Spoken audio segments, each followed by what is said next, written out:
بسم اللہ الرحمن الرحیم الحمد للہ المنزہ من امکان الکذب والصلاة والسلام علی رسولہ المنزہ من امکان المثل۔ مصنف علیہ رحمہ یہاں سے معرب اور مبنی کے تعلق سے بیان کرتے ہوئے فرماتے ہیں، فصل بدا کے جملہ کلمات عرب بر دو قسم است۔ جان لیجئے کہ تمام کلمات عرب دو قسم پر ہیں، معرب و مبنی۔ معرب اور مبنی یعنی جتنے بھی عربی کلمات ہیں وہ یا تو معرب ہوں گے یا مبنی ہوں گے، یعنی کوئی بھی کلمہ ان دو سے خالی نہیں ہوگا، یا تو معرب ہوگا یا مبنی ہوگا۔ اب معرب کے بارے میں بیان کرتے ہوئے فرماتے ہیں، معرب آست، معرب یہ ہے کہ آخرش باختلاف عوامل مختلف شود، کہ جس کا آخر باختلاف عوامل کے اختلاف سے، عوامل کے بدلنے سے، مختلف شود مختلف ہو جائے، بدل جائے۔ چوں جیسے زید در جاءنی زید و رأیت زیدا و مررت بزید میں۔ تو فرماتے ہیں زید کو معرب کی مثال میں بیان کیا۔ اب یہاں ہم دیکھتے ہیں کہ زید کا آخر کس طرح سے بدل رہا ہے۔ پہلی والی مثال ہے جاءنی زیدن، تو زید کی دال پر دو پیش ہیں۔ دوسری مثال رأیت زیدن، زید کی دال پر دو زبر ہیں۔ تیسری مثال مررت بزیدن، زید کی دال پر دو زیر ہیں۔ تو یہاں تین مثالیں ہیں اور تینوں مثالوں میں زید کی دال پر الگ الگ جو ہے اعراب ہے، الگ الگ حرکتیں ہیں۔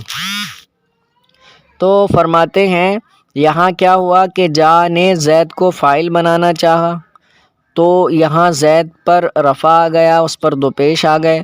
رأیت زیدن میں رأیت جو عامل ہے اس نے زید کو مفعول بنانا چاہا تو اس پر نصب آ گیا۔ مررت بزیدن میں با نے زید کو جر دینا چاہا تو اس پر دو زیر آ گئے۔ تو فرماتے ہیں یہاں پر آپ دیکھیں کہ تین مثالوں میں زید کی دال پر الگ الگ اعراب ہے جو بدل رہا ہے عامل کے بدلنے کی وجہ سے۔ تو یہی ہے معرب، کہ جس کا آخر عوامل کے بدلنے سے بدل جائے۔ آگے فرماتے ہیں جاء عامل است، جاء عامل ہے، و زید معرب است، اور زید معرب ہے۔ پہلی والی مثال کی بات چل رہی ہے۔ و ضمہ اعراب است، اور ضمہ یعنی جو اس پر ضمہ آیا ہے زیدن میں جو ضمہ ہے وہ اعراب ہے۔ و دال محل اعراب، اور دال جو ہے وہ محل اعراب ہے۔ تو معرب کی بات پوری ہوئی۔ اب مبنی کی تعریف کریں گے، اس کے بارے میں بتائیں گے۔ فرماتے ہیں وہ مبنی آست کے آخرش با اختلاف عوامل مختلف نہ شود۔ مبنی یہ ہے کہ آخرش جس کا آخر با اختلاف عوامل کے بدلنے سے مختلف نہ شود، مختلف نہ ہو یعنی نہ بدلے۔ چو جیسے ہاؤلائی، جیسے کلمہ ہاؤلائی ہے، تو ہاؤلائی جو کلمہ ہے یہ مبنی ہے۔ تو پیچھے جو تین مثالیں گزری ہیں اس میں زید کو ہٹا کر ہاؤلائی رکھتے ہیں، کہتے ہیں جاءنی ہاؤلائی، رأیت ہاؤلائی، مررت بہاؤلائی۔ تو یہ جو ہاؤلائی ہے وہ ہاؤلائی ہی رہا، وہ اس کا آخر نہیں بدلا۔ تو جس کا آخر نہیں بدلتا ہے عوامل کے بدلنے سے وہ مبنی ہوتا ہے۔ تو اس کی مثال کی جو ہے مثال کا ترجمہ اور دیکھ لیجئے، جاءنی زیدن، میرے پاس زید آیا، رأیت زیدن، میں زید کے پاس سے میں نے زید کو دیکھا، مررت بزیدن، میں زید کے پاس سے گزرا۔ تو فرماتے ہیں زید چونکہ اس کا تین عاملوں کی وجہ سے تین بار اس کا اعراب بدل رہا ہے، اور ہاؤلائی جو ہے اس کا آخر نہیں بدل رہا، تو جس کا آخر نہ بدلے عوامل کے بدلنے سے وہ مبنی ہوتا ہے، اور جس کا آخر بدل جائے عوامل کے بدلنے سے وہ معرب ہوتا ہے۔ فرماتے ہیں چوں ہاؤلائی جیسے ہاؤلائی کے در حالت رفع و نصب و جر، یہ حالت اس لیے کہ حالت رفع، نصب اور جر میں یکساں ہے، یعنی بدلتا نہیں۔ تو جس کا آخر بدل جائے وہ معرب ہے، اور جس کا آخر نہ بدلے وہ مبنی ہے۔ آگے فرماتے ہیں فصل بدا کے جان لیجئے کہ اب کلمے کی کتنی قسمیں ہیں؟ تین، اسم، فعل، حرف۔ اب بتائیں گے کہ ان میں سے یعنی اس میں سے کون کون سا اسم معرب ہوتا ہے، کون کون سا مبنی ہوتا ہے، افعال میں سے کون سا فعل معرب ہوتا ہے، کون سا مبنی ہوتا ہے، اور حروف کا کیا معاملہ ہے، تینوں کے بارے میں۔ تو سب سے پہلے حروف کے بارے میں ذکر کرتے ہیں بدا کے جان لیجئے کہ جملہ حروف مبنی است، تمام حروف مبنی ہیں۔ تو حروف کہیں کچھ بھی آ جائے، کیسا بھی آ جائے، اس کو آنکھ بند کر کے آپ کو مبنی پڑھ دینا ہے، اس کا آخر نہیں بدلے گا، اس لیے کہ ہم بیان کر دیا کہ جملہ حروف مبنی است، تمام کے تمام حروف کیا ہے؟ مبنی ہیں۔ دوسرا نمبر آتا ہے افعال کا۔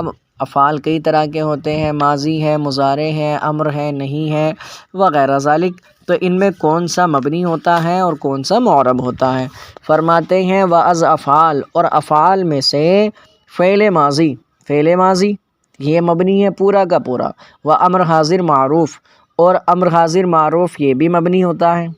تو فعل ماضی مبنی ہو گیا، امر حاضر معروف یہ بھی مبنی ہو گیا، و فعل مضارع بنون ہائے جمع مؤنث۔ اب باری آتی ہے فعل مضارع کی، تو فعل مضارع پورا کا پورا تو مبنی نہیں ہوتا، اس کے ساتھ کچھ شرائط ہیں، اور کس حالت میں مبنی ہوگا؟ فرماتے ہیں وہ فعل مضارع اور فعل مضارع بنون ہائے جمع مؤنث، جمع مؤنث کے نونوں کے ساتھ، جمع مؤنث کے نون یعنی جمع مؤنث کے دو صیغے ہوتے ہیں، جمع مؤنث غائب، جمع مؤنث حاضر، یفعلن اور تفعلن، تو آخر میں جو نون ہے ان کو نون جمع مؤنث کہا جاتا ہے۔ تو فعل مضارع نون ہائے جمع مؤنث کے ساتھ، و بنون ہائے تاکید، اور نون تاکید کے ساتھ، نیز مبنی است بھی مبنی ہے، یعنی مضارع میں دو چیزیں ہیں جو اس کو مبنی کرتی ہیں، نون جمع مؤنث ہے یفعلن تفعلن، اور نون تاکید ہے جو فعل مضارع کو مبنی کرتا ہے، اور نون تاکید 5 صیغوں میں آتا ہے صرف متصل ہو کر، وہ کیا ہے؟ واحد مذکر غائب، واحد مؤنث غائب، واحد مذکر حاضر، اور 2 صیغے متکلم کے۔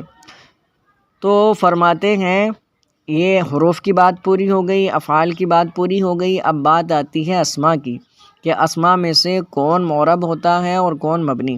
فرماتے ہیں بدا کے جان لیجئے کہ اس میں غیر متمکن مبنی است، اس میں غیر متمکن مبنی ہوتا ہے۔ اب اس میں غیر متمکن کہتے کسے ہیں؟ وہ آگے آ رہا ہے۔ فرماتے ہیں وہ اما اس میں متمکن معرب است، اور اب رہا اس میں متمکن، تو وہ معرب ہے، اس میں متمکن معرب ہے، اس میں غیر متمکن مبنی ہو گیا اور اس میں متمکن معرب ہے۔ کب ہے معرب؟ بشرط آنکھیں در ترکیب واقع شود، اس شرط کے ساتھ کہ ترکیب میں واقع ہو، یعنی تنہا نہیں ہونا چاہیے بلکہ کسی کے ساتھ ملا ہوا ہوگا تو معرب ہوگا، اگر تنہا ہوگا تو مبنی ہوگا۔ مثلا ہم نے کہا زید، تو تنہا زید یہ مبنی ہے، لیکن جب ہم نے کہا جاءنی زیدن یا زیدن قائمن تو اب یہ معرب ہو گیا۔ فرماتے ہیں اس میں متمکن کے لیے شرط یہ ہے معرب ہونے کی کہ وہ ترکیب میں واقع ہو، یعنی غیر کے ساتھ ملا ہوا ہو۔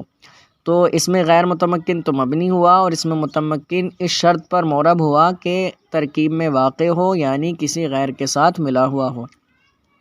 وہ فعل مضارع معرب است، اور فعل مضارع بھی معرب ہے، اوپر بیان کیا تھا فعل مضارع مبنی ہے، اس میں جو چیزیں بیان کی تھی اس کے علاوہ جو ہے وہ معرب ہے۔